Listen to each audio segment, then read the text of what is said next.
Welcome back to Cool Loves Comic Books. For this episode, I want to tell you about Space Mullet, which is Daniel Warren Johnson's first comic book work that he did. And in fact, this is something that he did as a webcomic before he was really even professionally making comic books.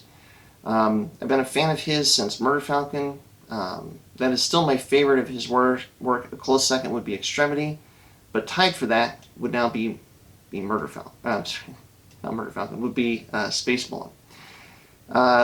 The best thing about this is that it's a webcomic, and so if you're at all curious after you're watching this, you can actually go to space-mullet.com and read this right now. He was doing this basically in his free time, it sounds like, and he was publishing it maybe a page or two a week, and putting it up almost like as a blog. And so it's now been published, volume 1 at least, as a trade. I guess I would call it like this is 4 issues or 4 chapters, and then the other 4 chapters are still on that website. So you can read all of that. Now the one piece of bad news I have for you is that it is not entirely complete, meaning that like the story is not entirely wrapped up at the end of the webcomic to this point, but it is definitely worth checking out. It's what's so interesting is that this is the beginning. That there's, you have it's a science fiction. It's a futuristic sci-fi story. It has a lot of familiar elements to it, but it is also very fresh. I mean, at its core, you have Jonah and Alpheus. They are on this space freighter, kind of doing their thing. Which sounds kind of familiar. There's definitely some notes of Star Wars and of Firefly, I would say. There's even a couple of the like compositions and some of the frames that really feel like Star Wars.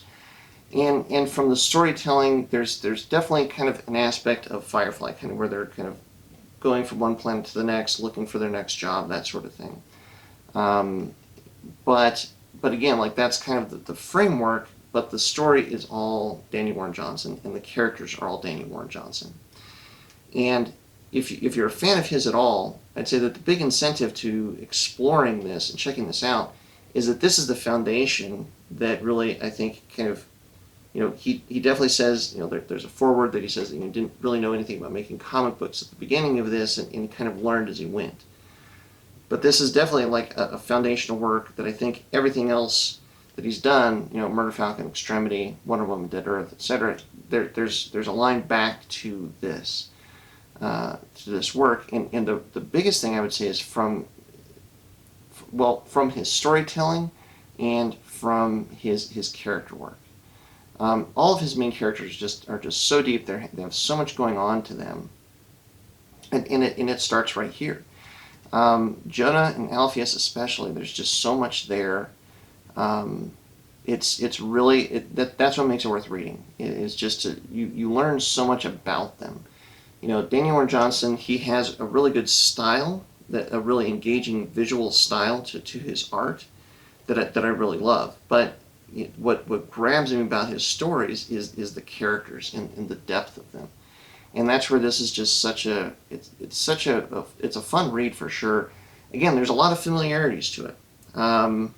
But it is all Daniel Warren Johnson's story, and that's what just brings so much to it. I mean, there's a pretty awesome roller derby that's involved. There's a point in this story where you're gonna find yourself asking out loud, at least I did, do you really have to clean your dishwasher? Is that a thing?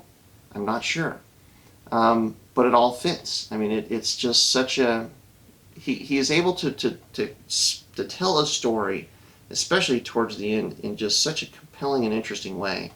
And for the second volume, the alien culture he really tells an interesting story with an alien culture, where Alpheus is the center of it. That's really, really cool. I mean, if you're set on something in print, volume 1 obviously is there, but to get the second volume, you have to go to the webcomic, at least as far as I could find. But again, if you like Daniel Warren Johnson, if you like his work, if you're a fan of what he has done to this point, and you've not read Space Mullet or you're not familiar with it, I'd say it's absolutely worth going back and checking out. Just because of how much you see like the beginnings, the inner workings of kind of how he tells a story and how he builds a character, or builds out his characters. It's just such a great read. So yeah, I wanted to just throw something together because I don't see a lot of mention of Space Mullet. And if you're a fan of his, it is definitely worth going back and checking out. So yeah, I think we'll just leave it there, keep it kind of short and sweet. But again, like if you're at all curious from this, you can just hop on right now onto space-mullet.com and check it out right now. So if you can, head out there and support your local comic book shop. And in the meantime, I'm going to go read some more comic books, and you should do that too. So thanks very much for watching. Hopefully you liked the video, and we'll catch you in the next one.